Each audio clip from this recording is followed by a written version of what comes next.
Hey guys, today I'm going to talk about a topic which is going to invite a lot of mixed responses. Sometimes you really don't know why a tooth is hurting despite your best efforts. You want to do an open dressing, you want to do a closed dressing, there is pain after closed dressing. As I have grown in my endodontic practice, I have realized certain areas are still in the gray, and I'm going to tell you exactly what I do in cases like this.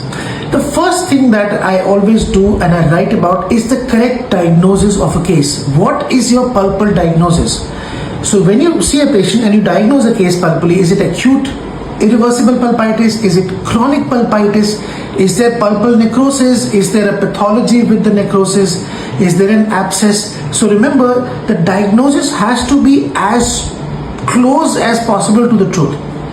But there is another diagnosis which happens when you actually open the access openings. So when you open an access openings, what are you finding? Are you finding a red, fiery, hyperemic pulp? Are you finding a pulp which is there is no bleeding in the access opening? Or are you finding a pulp where there is a foul smell or there is a difference in the color? Or are you finding a pulp which bleeds only when you go slightly apically? Now remember the whole play between the A delta fibers and the C fibers. It is the C fibers which actually are very resistant to taking up anesthesia. It is the C fibers which actually cause this dull and gnawing pain. So if you ask me, is a dressing, are you supposed to give an open dressing? The answer in 99.9% of the cases is no. You're not supposed to give a dressing which is open. Very, very rarely you'll find a case. It also depends at what time of the day you get to encounter a case. Suppose you're going to wind up and you get a case at 7 or 6:30 p.m. with an acute alveolar abscess, and you open up the case and there is drainage happening. What do you do in this case?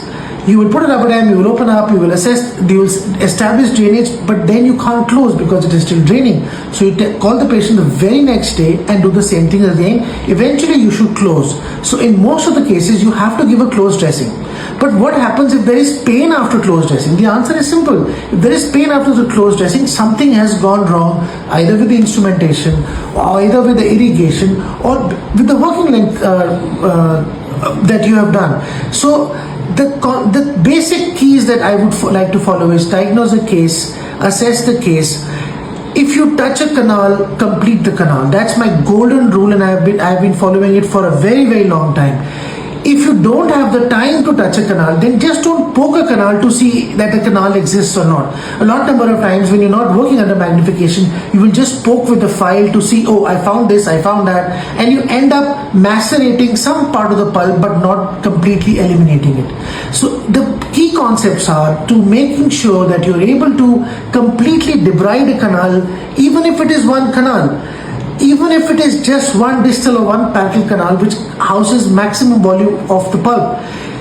Doing a proper coronal pulpal removal, so just take a good sharp spoon excavator and make sure you remove the pulp from the coronal part of the chamber, and there is only pulp at the stump.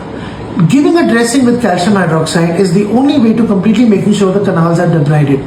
So make sure to follow basic simple steps, because yes, sometimes closed dressings can cause pain, but what's the next best thing to do? Call back the patient, open up the case again follow the same protocols and irrigate and give a good calcium hydroxide and then again close it, because you cannot leave it open. So hope it helps. If there's anything, you're free to chat up. Bye-bye.